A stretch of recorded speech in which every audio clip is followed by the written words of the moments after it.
हाम्रो special guest आउनु भएको छ नि कालो दाल पस्के दिन मात्रै खान्छ अरे गेस्टले फेरि हो यस्तो हुनुपर्छ माया भन्ने चिज बेसी मिठो भयो भने राजा हाँस नखानु एक्लै हुन्छ नि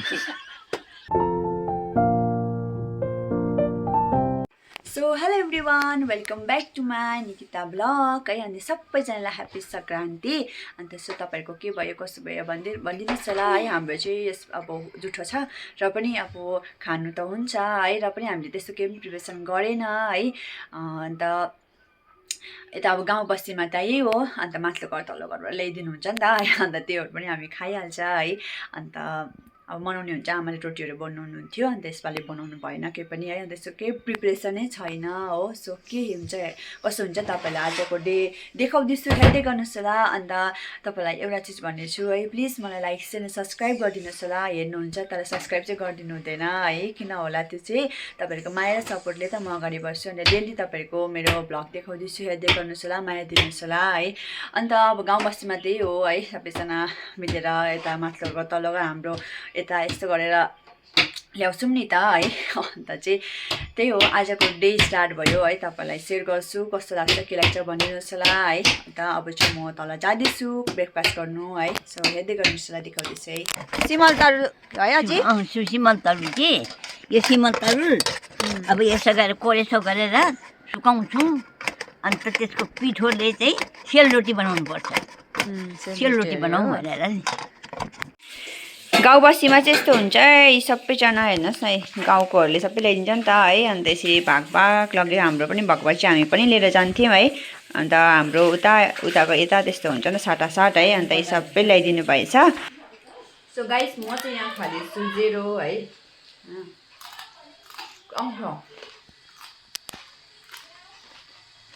हेर्नुहोस् न हो यो चियासँग भिजेर खाँदा पनि भयो दुधसँग खाँदा पनि भयो त्यसै खानु मिठो लाग्छ मलाई चाहिँ हो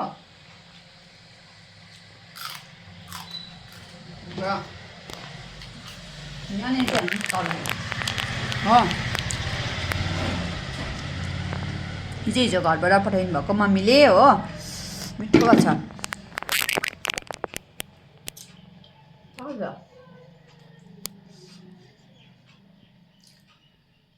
अब चाहिँ यो मात्रै उसिन किनभने यत्रो भयो नि त हो ल्याइदिएको अन्त त्यो बेला आज बिहानदेखिको चाहिँ बुहारीको दर्शन नपाएर चाहिँ यहाँ पग्लाउन आँटिसक्यो बुहारीले खाना पकाउनु पर्छ भनेर लुके जस्तो छ भनेर अघि भनेको फुपूले अघि होइन कहाँ गयो खाना पकाउनु पर्छ म आज बिहानदेखि आउँछु भने तर के गर्दा मैले भने निकिताको बिहान पुरा काम हुन्छ बिहान सकेर मात्रै झर्छ भनेर सबै सकेर झरेर नुहाइदै गरेर नानीलाई खुवाएर नुहाइदै गऱ्यो हो 10:00 बजेको थियो तर खाजा 10:30 भयो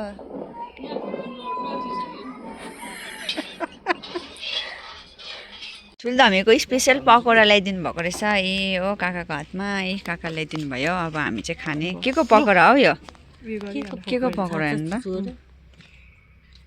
भेज पकौडा हो ए फापरको ए हो फेरि अहिले भरे खाएर देखेर आलुदम के मिठो देख्दैछ फुपूको हातको वाउ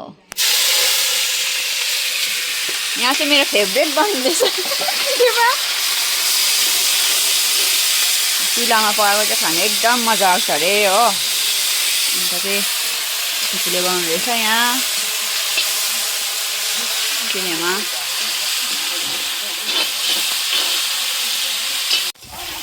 र खाँदिनँ म त के हो खसीको मासु साग हेर्नुहोस् है अस्तिको चाहिँ तपाईँहरूलाई देखाएको जस्तै साग छ यहाँ यत्रो लामो है ए है सो गाइस म चाहिँ यहाँ भात बसाउन आएको उता चाहिँ फुपूले सब्जीहरू सबै पकाइसक्नु भएछ हो अन्त म चाहिँ भात बसाउन आएको माथि दमाले चाहिँ मासु बनाइकन ल्याउनु हुँदैछ अरे हो अन्त चाहिँ अन्त अब चाहिँ हामी अहिले खाँदैखेरि भेट्छु तपाईँहरूसँग है अन्त यही हो आजको हाम्रो मकर सङ्क्रान्ति चाहिँ यस्तै भयो है अन्त माइली दमीलाई चाहिँ मिस गरेँ है किनभने बोलाएको थिएँ आउनु पाउनु भएन घरमा हो अन्त सो यस्तै छ हो यस्तै हो नानी घरको घर है ढिलो हुन्छ नानीलाई सुताइवरी सबैजना खानु भइसक्यो 2:30-3 बज्न आँट्यो हो अब चाहिँ म जाँदैछु खानु सो हामी चाहिँ अब खाना खानु आँटेको है सबले खाइसक्नु भयो ढिलो भयो हो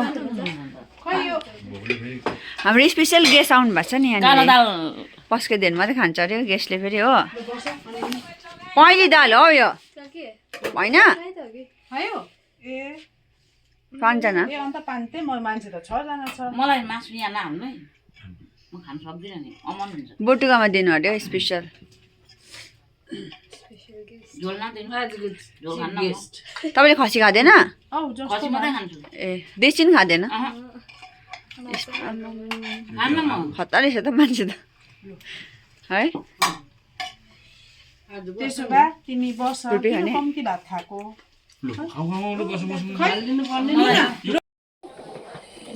खोर्सानी खोर्सानी कहाँ बनायो मैले अकबरे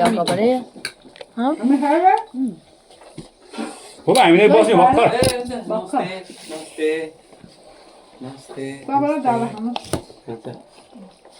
अकबरे बनायो त मलाई त राम्ररी कहाँ छ ल हाँस कराउँदैछ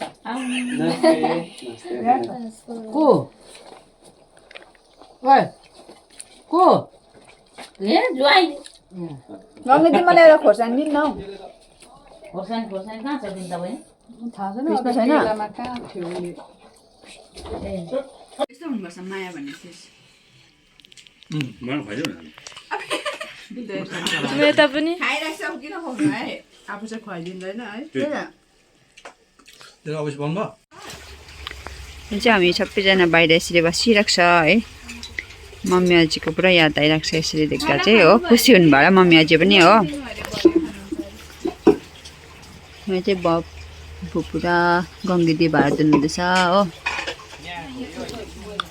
मेरो हस्बेन्ड चाहिँ माछा सफा गर्नुहुँदैछ गरी हाटबाट ल्याएको हाँसको के भन्छ हाँस मासु खान ल्याउनुभएको फुपाले अन्त हेर्नुहोस् चाहिँ गाई चाहिँ लोकल कुखुराको हो अन्त यहाँ लोकल माछा पनि छ हिजो पनि लोकल माछा आज पनि चाहिँ बिहिबारेबाट ल्याएको यो चाहिँ ए गस्ताना त खेजुर गुडको ल्याउनु भएछ त अस्ति केसरी ल्याएको मजाको थियो है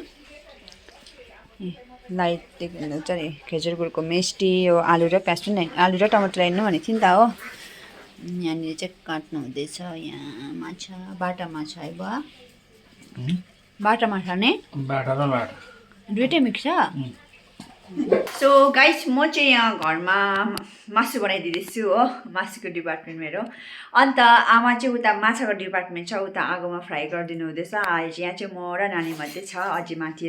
टिभी हेरिरहनु भएको छ हो अन्त आमाको माछा फ्राई चाहिँ एकदम राम्रो हुन्छ नि त किनभने त्यो भित्रको काँडाहरू सबै पाक्छ क्या आमाको त्यो चपाएर खान मिल्छ चपाउनु पनि परेर फुटै निक्लिन्छ क्या त्यसरी फ्राई गर्नुहुन्छ नि त अनि त्यही भएर आमाले फ्राई गरिदिनु हुँदैछ बाटा माछा अन्त चाहिँ अघि तपाईँलाई दिएको थिएँ मैले सफा गरेको मेरो हस्बेन्डले है अन्त यहाँ चाहिँ हाँस ल्याउनु भएको थियो डक हो हामी चाहिँ खाँदैन डकको मासु अन्त फुपा चाहिँ एकदम फेभरेट अरे नि त अन्त यता कहीँ पाएन हो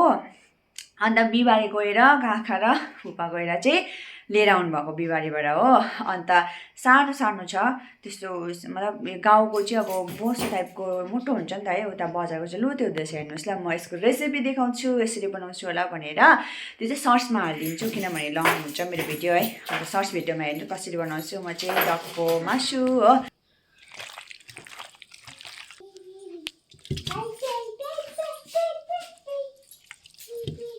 गाइस यहाँ चाहिँ यतिको भयो है मेरो अब यहाँ चाहिँ अब हामीले सिटी लाउनु पर्छ यहाँ हो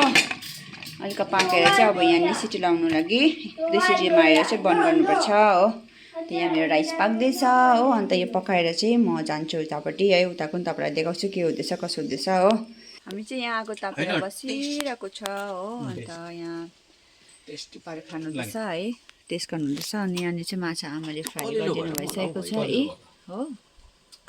खाँदै बस्दै आगो ताप्दैको मजा अर्कै छ हो जस्तो आजको हाम्रो मकर सङ्क्रान्तिको नाइट चाहिँ यस्तो छ आजसम्म भोलि त सबैजना जानुहुन्छ भोलिदेखि सुन्ने हुन्छ यहाँनिर आज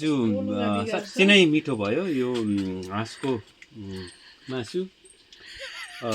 बिहिबारेबाट लिएको हाँसको मासु कलिलो कलिलो रहेछ यो आज डिफ्रेन्ट टेस्ट बडीले पकाउनु चाहिँ लु हाँसको मासु मैले आज पत्ता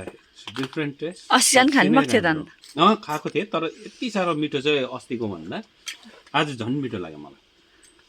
अति नै मिठो भाइ दामी एकदमै दामी एक्स्ट्राअर्डिनरी टेस्ट सधैँभरि यस गर्दै खानु पनि बेला खाइ हुन्छ सामसिङ आएपछि चाहिँ यो हाँस चाहिँ अब आउनै पर्यो हाँसलाई चाहिँ बिगारे चट्टै कुदी अबदेखि फुपार आउनेछ भने हाँस रेडी भन्नु बिराट हाँस चाहिँ होइन आएर बेसी मिठो भयो भने राजा हाँस नखानु एक्लै हुन्छ नि सो गाइज आजको भिडियो चाहिँ यस्तै थियो कस्तो है तपाईँलाई कस्तो लाग्यो के लाग्यो है मन पऱ्यो लाइक सेन्ड सब्सक्राइब गरिदिनुहोस् होला है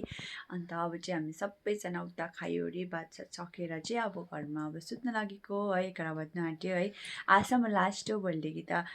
गइहाल्नुहुन्छ है काकीले जानुहुन्छ फुपा जानुहुन्छ सुन्ने हुन्छ त्यहाँबाट त है अन्त आजसम्म चाहिँ इन्जोय गरिरहेको सो तपाईँहरूसँग भिडियो सेयर गरेको कसलाई के लाग्यो कमेन्ट गरिदिनुहोस् होला है नयाँ हुन्छ भने सब्सक्राइब गरिदिनुहोस् होला तपाईँहरूले है माया दिनुहोस् होला हेर्नु मात्रै हुन्छ लाइक गरिदिनु हुँदैन सब्सक्राइब पनि गरिदिनु हुँदैन प्लिज सब्सक्राइब गरिदिनुहोस् होला है मेरो भिडियोलाई माया गरिदिनुहोस् होला सो गुड नाइट गाइज